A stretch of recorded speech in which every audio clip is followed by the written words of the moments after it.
Produkto siya sa artista search nga Starstruck. Sayranta ang iyang showbiz journey karon nga mobida siya sa labing giatangan nga afternoon serye ang Babawiin ko ang lahat. Let's all welcome Kapuso Actress Liezel Lopez. Maayong buntag, Liezel, and welcome to GMA Regional TV Live. Oh my God, thank you so much for having me here. Maayong buntag din po sa inyo. Kumusta ka na, Liezel? Kumusta yung naging January and February mo ngayong taon?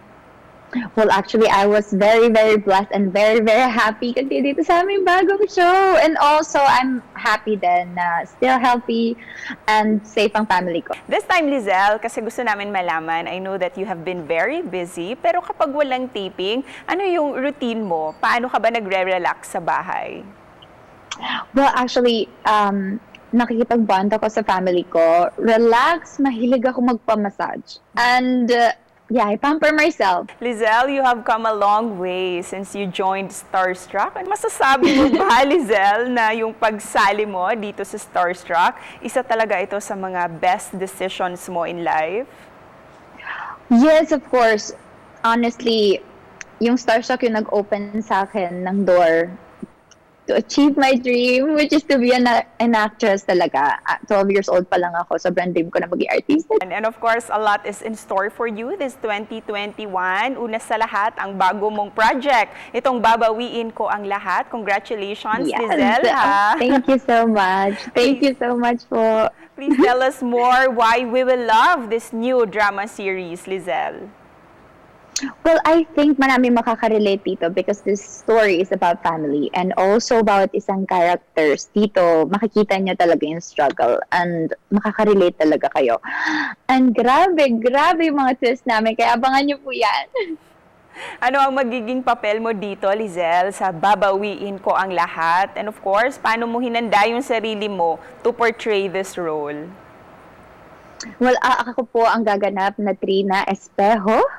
Ayan, kontrabida po ako dito, but not the usual kontrabida. Makikita nyo, for sure makaka-relate talaga kayo sa character ko here. Liezel, nalilinya ka ha, sa mga kontrabida roles and of course, sexy image as well. But if you were to decide on a project, Liezel, ano yung gusto mong subukan na role na you think will really challenge your acting capabilities?